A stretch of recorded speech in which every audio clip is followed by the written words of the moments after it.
If you lose that significant of weight, like, That quick. 30 to 50 pounds, and it's that quick, if you came off of it and you gained the weight right back, then you lost an opportunity, I think, to learn something about yourself.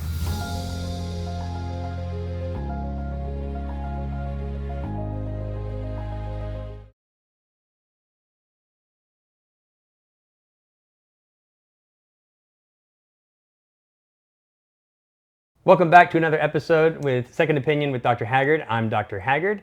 This is my good friend Virgil, and we have an exciting topic today. We are talking about the latest and greatest craze in medicine, which are weight loss injections. Yes. Virgil, what do you know about weight loss injections? I actually know quite a bit about it, thanks to you.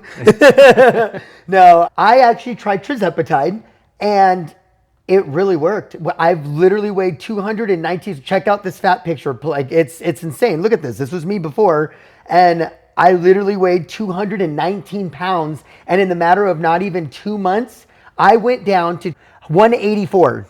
From 219 to 184 in the matter of 2 months. And you'll see my before and after picture now. And I've kept it off, but I did do a lot of things that a lot of other people don't do. Like a lot of people just take the shot and that's all they do. I went to the gym. I did kind of eat good and I did kind of like add a little extra to it because I wanted to work a lot faster. You know what I mean? And I don't know if I did the right thing or not, but let me tell you something. I was not hungry. And the things like what else I noticed with it was like the fattening foods that I used to love, like every cheeseburger, every pizza, all that stuff. It's like when I took the shot, I didn't crave it. It almost was like me it was almost like eating a Brussels sprout. You just don't want it. Like it just was just gross. You know what I mean? Like, Okay, in my defense, I like Brussels sprouts. ew, no, man, those things are, no. Spinach I like. I mean, can we go there? Brussels sprouts. So maybe if you like put some good stuff on them, but no. All right, so overall, though, it was effective, it sounds like. It was effective, and did you have any issues? No, I didn't have any issues, but I kind of freaked you out a little bit because I decided to try to take a little extra more just to lose a little extra weight. Don't do that. Don't do that. Because you do lose weight, but you also lose your intestines. I'm totally kidding. Yeah, definitely a good idea to follow whoever prescribes it to you, whatever dosage they give you. And don't think that just because you put more in, it works better, but it doesn't. So today we're going to cover semaglutide, which is the generic name for Wegovy and Ozempic, and also those are the injection forms, but they also do have an oral form of semaglutide. That's Rybelsus. Okay. But we're not going to talk about Rybelsus today. We're going to just stick with the injections. And then we also have tirzepatide. So the semaglutide, that's a single agonist. So that's a GLP-1 receptor agonist. And then that was kind of like the real big first breakthrough in these weight loss medications. And the next one was tirzepatide, which is also known as Mounjaro or Zepbound. And that's a dual agonist. So that's a GLP-1 receptor agonist as well as a GIP receptor agonist. And then the third one that we're going to talk about is retatrutide, which is the triple agonist. So it's the same as tirzepatide plus a glucagon receptor activity that it has in the medication. So just to put this in a nutshell, the semaglutide on average in this, if you add up all the trials that have been done, you lose about 15% of your total body weight if you're overweight trying to lose weight in these trials. Most of the people were pretty overweight. I mean, on average, they'd be anywhere between 220 to 230 pounds. So they're pretty big people. 220. 15%-ish weight loss equals about 30 pounds in these studies, just to give some other ways to think about it. And then the tirzepatide, the dual agonist, it produced about 20% weight loss, which is approximately 50 pounds of weight loss in these trials. And then the retatrutide, the newest kid on the block, which is not FDA approved yet. They've only done phase 2 trials, but most likely it's going to be available soon. And it produced about 24% weight loss, which is about 58 pounds. And of all three, it seems that the retatrutide's the fastest producing because, for example, the tirzepatide produced that kind of weight loss over 72 weeks. First, it was like almost a year and 5 months, so almost a year and a half. Whereas the retatrutide produced more weight loss in only 48 weeks. And it outperformed the tirzepatide. So pretty impressive stuff. But my story on how I got involved is I've been working with diabetes patients for decades. And so I've had my finger on the pulse of diabetes related things. And when this first came out, it was July of 2022. And I'm reading these articles of the specific one where they lost that much weight, about 50 pounds, over a course of 72 weeks. And I thought, that's wild, that's crazy. And I'm looking at the dietary guidelines they gave them and the exercise guidelines, and they supposedly didn't vary between each group. And the placebo group did lose a little bit of weight, not much, but a little tiny bit of weight. But the guidelines are terrible. Like the guidelines they gave them, it was basically a standard American diet. And then the exercise intervention was not that impressive either. So I looked at that as a researcher saying, well, that's not significant at all. So mostly the results of all these are the medication. Just because, I mean, the dietary intervention and the exercise intervention wasn't really impressive to me. So the dietary intervention was like 50% carbohydrate. I mean, most people that are in the dietary realm of weight loss know that carbohydrates tend to be the culprit of weight gain or even the lack of weight loss. So I have a question for you because I'm still taking tirzepatide, okay? I still take it, and I haven't experienced anything yet, but are there any type of side effects on any of these or on any of them at all? There are side effects, and we're going to talk about how to avoid some of those side effects. Okay. And then also some of the side effects that people, imagine this, are all worked up about that there's not really any data to support it. And so we're going to talk about that. But when I got into it, when I started first looking at these types of, I mean, really massive weight loss when you think about it. And these were type 2 diabetic studies. Non-diabetics lose weight easier than diabetic patients, especially, type 2 is what we're talking about. But my story is I took this in total disbelief. I tried it, again, a little over 3 years ago. And in 2 days, my experience, all of a sudden, I had no appetite, no cravings, and I got full really fast with a third of the food I would normally eat. And at the time, I had gained 30 pounds. I hurt my knee really bad, and I used to run all the time and used to run like 15, 20 miles a week. I mean, I was in the Army. We ran around the world like 3 times, I think. I quit exercising completely because I had this knee issue and slowly gained 30 pounds. But when I took the tirzepatide, what really happened, I think it wasn't an exercise issue as much as it was I got some bad habits. I found myself after just a few days, after I got done eating dinner, I was watching a movie, and then I found myself in the pantry. And I'm thinking, after taking the tirzepatide, why am I in the pantry? I'm not even hungry. Bored. And I was still there eating. You're bored. Well, I had the habit. that I would go do that, whether I was hungry or not. And so I took the tirzepatide for 6 weeks.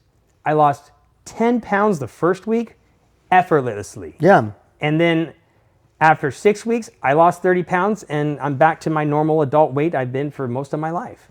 So for me, I quit taking it at 6 weeks, and that was 3 years ago. And I haven't put the weight on because I felt like I learned something about myself.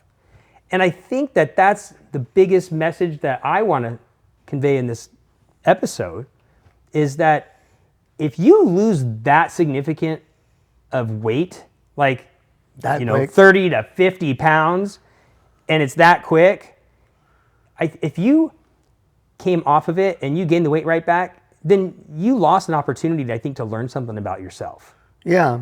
And that's what I think a lot of people aren't addressing is, okay, you lost some weight, how did you do it? And really thinking back and taking notes about, possibly keeping a journal, like a fitness journal or possibly even a dietary journal or both. And I think that's a lot of what people aren't talking about on all these weight loss injections. So my question to you is, you in general, 3 years you've been off of it and you still look the same and you look great. Now, most people in general population, would they need to continue to take it or else they're going to blow up? Well, in the studies they've done with all 3 of these, tens of thousands of people taking these medications in the treatment groups, not just the control groups. And they overall report that the majority, like the majority, 95%-ish or more sometimes, of the people that come off of the medications gain the weight back. And that's what I'm talking about. I don't think that the medication has anything bad about changing someone's metabolism. I think the people that take it just didn't take the time to try to learn something about themselves on how they gained the weight in the first place. Yeah. And then like I said, like with me, whenever I take it, like I don't crave that junk food that I always want, that cheese, that dairy. I barely like it anymore. And I used to be able to eat like 3 cheeseburgers, no problem, chow it down. I can't even eat a half of a burger now. Like I get so full, like even when we go out to eat, you see I'll order like this because I'm starving. And then I eat like a little bit. It's like I got that tummy tuck thing. I swear to God, Yeah. You know what I mean? Like I'm just not hungry. And then that's what I learned about my body. So I'm just scared. Am I going to be hungry once I'm off of it? Am I going to be starving? Well, and that's where I think the food quality makes a huge difference. And we're going to talk about an actual study they just did not too long ago later on. But one of the biggest things for me, I mean, I've been doing weight loss, especially with diabetics, like I said, for decades. But when this came out, it completely changed the game. I mean, the other medications we had, I mean, I don't know if you remember phentermine, fen-phen, stuff like that, but it would reduce your appetite, but also it would kind of give you the jitters and kind of, supposedly give you energy and jolt you up. And a lot of people didn't like that. What's really cool about these medications is they don't do that. Yeah. And I think that's a big misconception that people have is they compare it to the old school, the older generation medications. Yeah. And that's just not the case with any of these. I'm sure you can attest, right? You didn't feel jittery, right? I felt, I never felt sick. I never did anything. Even when I did too much, I didn't feel anything. You know what I mean? So, but there are side effects. I know that if you do overtake it, you could get the runs. You can, what's the other ones? Like your tummy doesn't feel good. You get an upset stomach, right? Yeah. Nausea, yeah. But then the other thing too, probably one of the second highest side effects, and especially not just in research trials, but in real world, because the research trials, they control the diet probably better than the real world is experiencing this. Like when doctors prescribe the medications, they're not having that kind of monitoring that you would see in a research trial as far as their diets go on average. And I think that's a shame, by the way. I think doctors should be focused more on the diet of the patients taking these, again, so they can actually learn something in the process. Yeah. And finding, like you said, am I going to just be hungry afterward? Well, statistics say yeah. Yeah. So if that's the case, then, that's where we're going to talk about dietary quality in order to try to maintain those results if you reduce the medication or totally come off of it. And that's another thing too, I think a lot of doctors or patients don't think about is, does it have to be the same dose that you took to lose all the weight in order to maintain it? Because there's also some research that shows that you can reduce the dose but still maintain a lot of the benefits of having that weight loss not come back, or the weight not come back, and maintaining the weight loss. Well, I also learned another thing. Like I noticed when I was taking the tirzepatide, like when I was more heavier set, and I would still go to the gym all the time, but when I started to lose the weight, I noticed like I was working out a lot better. You know what I mean? I could literally bend over to tie my shoe. Like, let me tell you something. I was so heavy that I had to hold my breath to bend over to tie my freaking shoe. Like I know that sounds really weird, but it's like I literally could not. My gut was in the way so bad that I couldn't bend over to tie my shoe. So the minute like I could just bend down nonchalant and just like do it, I was like I know that sounds like weird, but it was like I couldn't believe that, like, you know what I mean? I could just do it. You know what I mean? Because like you don't realize the struggle it is as a heavier person to even tie your shoe. You don't think like that logically until you lived it. And let me tell you, like, that was what I was the most stoked about than anything. Like, I even showed people when I went to one of those, I went to a wedding convention and I was trying to sell tirzepatide. I was like letting people know I worked for this company. And when I was selling it, I showed people my before and after picture, but then I showed them that I can tie my shoe. And all the heavy people that were there knew exactly what I was talking about. You know what I mean? And it was cool. It was cool. And I love it because, like, just the small things like that you don't think about. You know what I mean?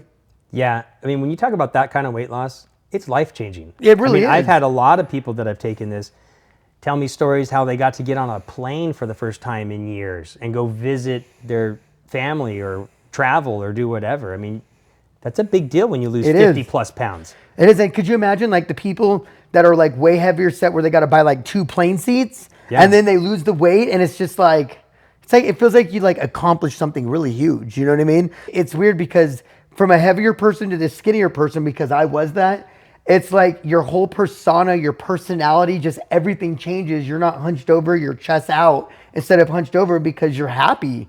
Like, it's just everything changes altogether. You know what I mean? So going back to getting some success, and then from there, it kind of motivated you to even be chasing more success. Yeah, like let's go hike. Like I hate cardio, and I'm like, let's go hike. Are you kidding? Like, you know, it's weird. And now it's like, if you want to take my shirt off and walk around, like I never thought I'd ever want to do that. So I had a similar result too, because again, I largely attributed gaining all that weight because I had a knee injury. Yeah, well, once I lost 30 pounds, my knee felt way better. Yes, yes, that's what I'm saying. Like, yes, it's just all together. And then it's like, I still want to go work out at the gym now, and I'm there a lot longer. I notice it's like I have a lot more energy. Like I said before, like the older class of medications, you're kind of getting between like 4 to 8% of total body weight loss, whereas this medication group is anywhere from 15 to 24% weight loss. And what I think a lot of people don't realize is how significant that is. That's comparable to bariatric surgery, like stomach surgery. Yeah, where they cut the fat out and stuff. Or they give you a lap band. Oh yeah, right? yeah. Or they do cut your stomach, part of your stomach out. Yeah. And that's irreversible when they cut the stomach out. The that's lap bad. band is reversible at least. But what's interesting is, I mean, lap band surgery on average produces 17% weight loss. So tirzepatide is like in that realm or even a little above. The sleeve gastrectomy is 25% weight loss. So now that's near retatrutide. I mean, that's like the classic, you know, stomach surgery. And then the gastric bypass surgery is like the most intense one. That's at 33%. But again, most of these patients, they're going to have long-term problems with nutritional deficiencies because they can't absorb their nutrients from their food all the way because they're missing parts of their body. That's just insane to me. Like I could never do that. Well, I feel like anybody who's considering an actual weight loss surgery or bariatric surgery, I can't believe that is even as popular as it is still. With these weight loss injections, I mean, I would personally inject almost anything before I did a surgery. And honestly, they're probably a lot cheaper than what that whole surgery would cost. Oh, absolutely. And again, not near the complications. So as we're talking about what are the side effects, nothing like bariatric surgery. Right? And here's another thing I got a question for. So say that people are already on prescriptions or medicines or anything. Is there anything you cannot mix with tirzepatide, with Ozempic, with all of those different dietary things? Is there anything you cannot take with them? Typically, you're not going to try to mix insulin with these medications unless you do it very, very carefully because these typically counter some of the effects of insulin.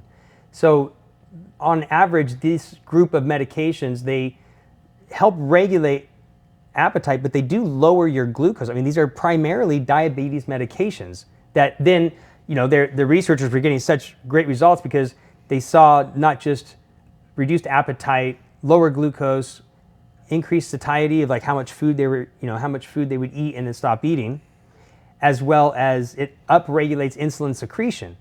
So that's where if you're taking medications that change your insulin activity or add insulin or whatnot, you need to be careful and definitely be monitored, you know, accordingly for that.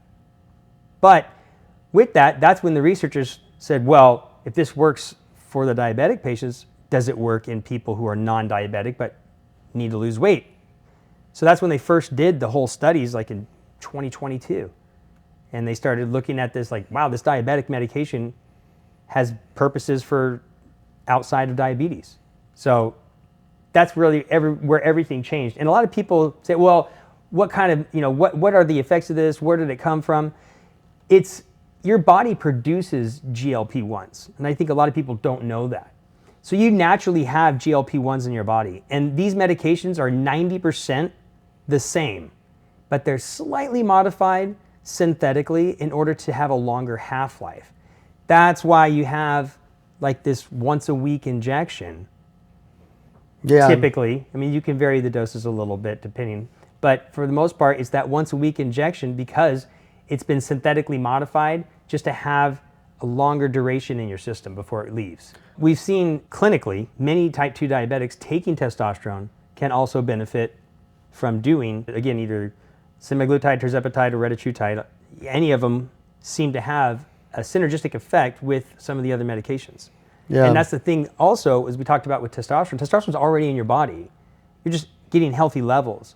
And there's a lot of science that suggests that people have irregular levels of GLP-1s in their body, or their receptors have been modified over time for whatever reason, whether it's just poor food choices, genetics possibly.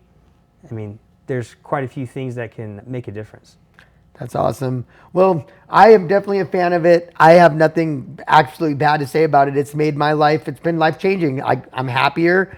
I'm in better mood. Sex life is better. Just everything is great. You know what I mean? Everything just changed from being fat to skinny. It's weird how your just whole demographic of your life really changes. It's awesome. It's a great feeling. So as we kind of talked about dietary stuff, there are diets that have now been shown that are superior than another.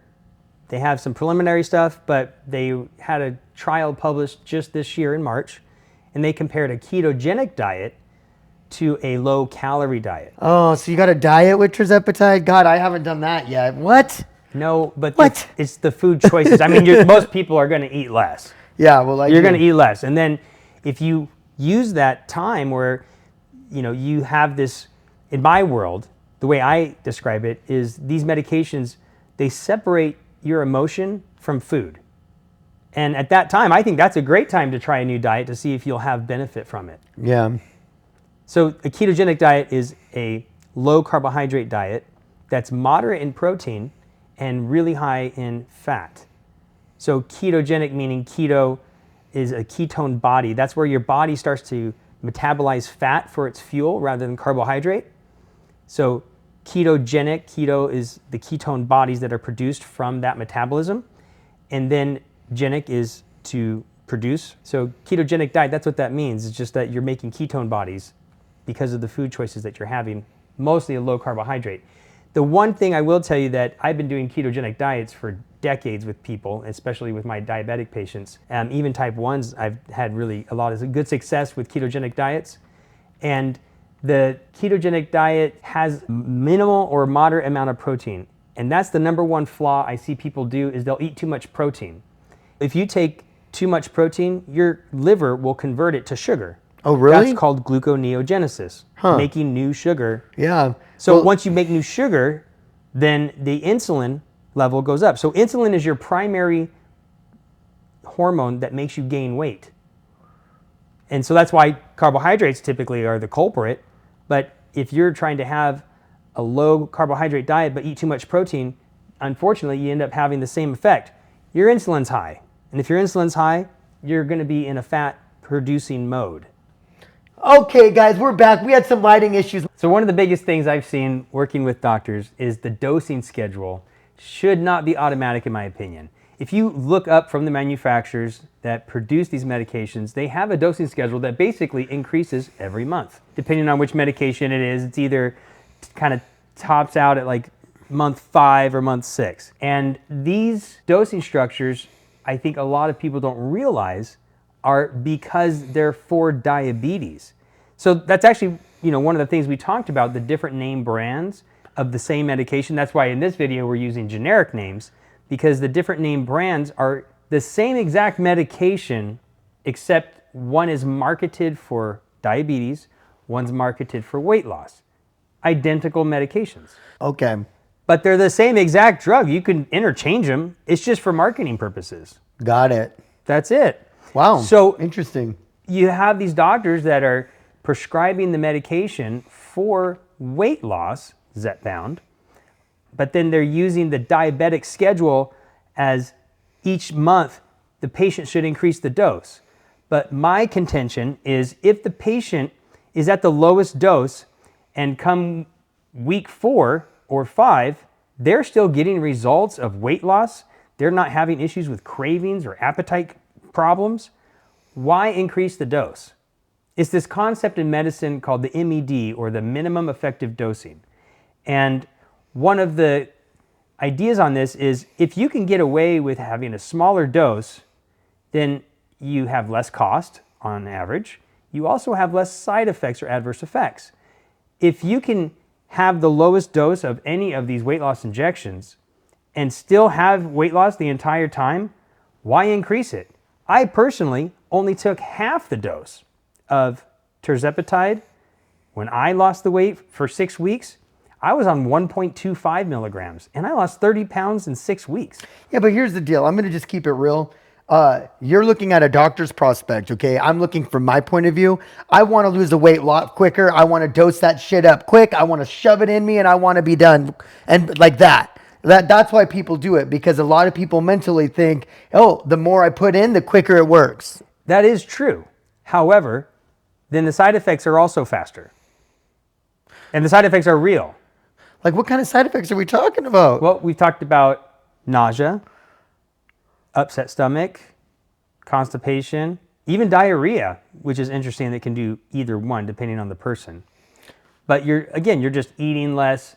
So most people have more slow stool or constipation than diarrhea, but it just depends. Some people have that interaction with the medication where they have diarrhea. Yeah. But okay. The idea also is it's more expensive. Everybody knows, probably watching this video, that none of these are cheap. These are expensive medications. Yeah. So if you want to go from the minimum dosing to the maximum dosing, You're going to spend triple the amount. well, it's almost, Triple. fivefold as far as dosing goes. I mean, Yeah. you think about it, the dosing schedule, for example, for tirzepatide, it's 2.5 the first month, then 5, 7.5, 10, 12.5, and then 15. I mean, that's a jump. That's Going a from huge 5 to jump. 15. Yeah. Well, I'm just thinking mindset of normal people. That's how they think. That's how we would think. We would think, well, the quicker, if you can afford it and I get the higher dose, that's what I would want to do. I'm just knowing how I would think. Yeah, so the other thing too is as you increase the dosing, that's when all the side effects occur. So if you start out with 2.5, most likely you're going to have a little bit of side effects. I mean, 80% of the people experience side effects in these trials. So they have a little bit of some side effects, usually nausea is the first one. And then as you go up, each time you go up, there's more and more chances or more severe side effects. So back to this minimum effective dosing, if you can have the results and not the absolute horrible adverse effects that are associated with it, which would be at the top dose, for example, like tirzepatide 15 milligrams, people are going to experience on average some pretty decent side effects. And I say decent meaning like moderate or above.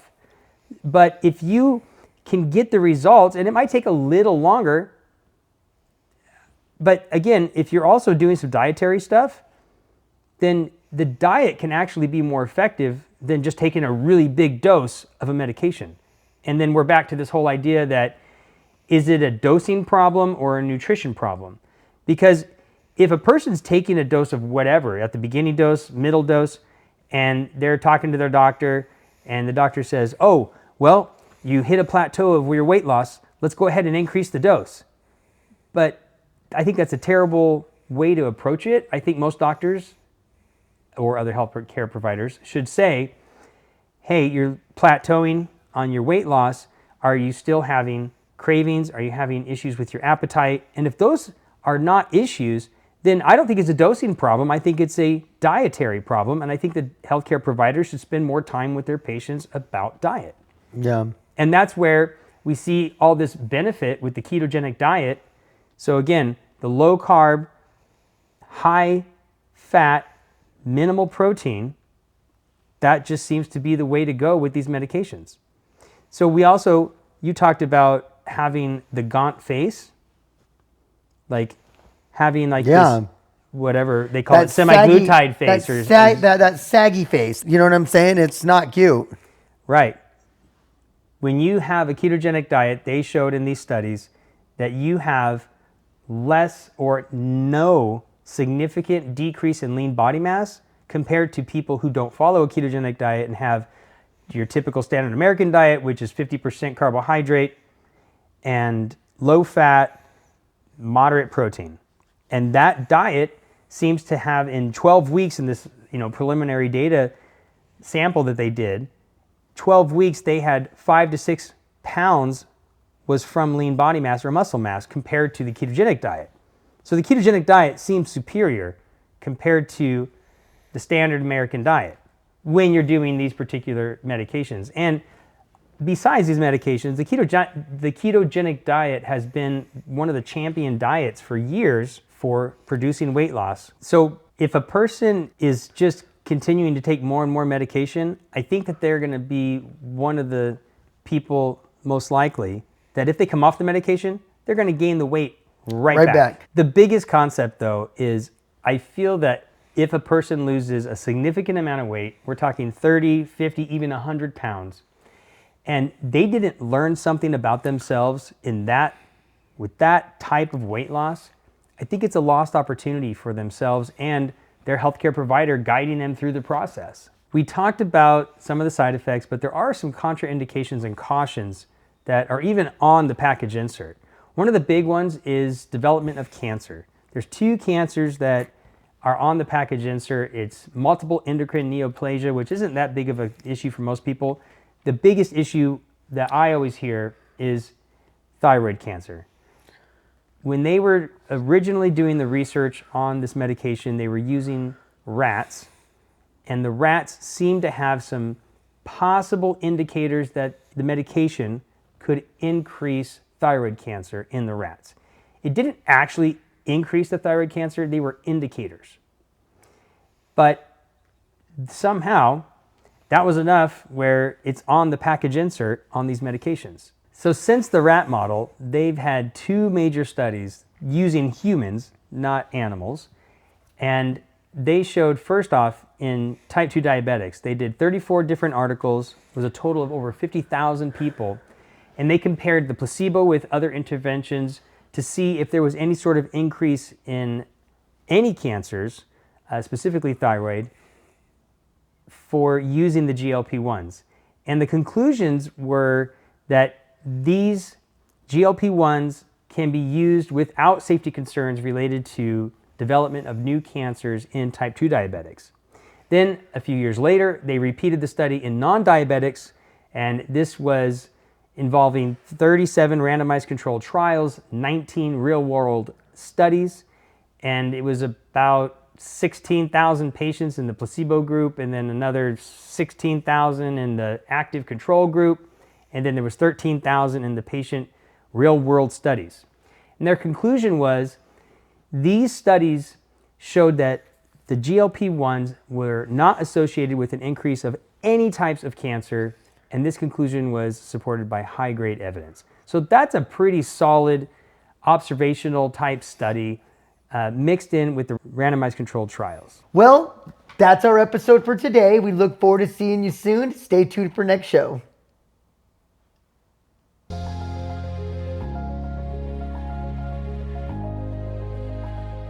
Follow my podcast on drjessehaggard.com.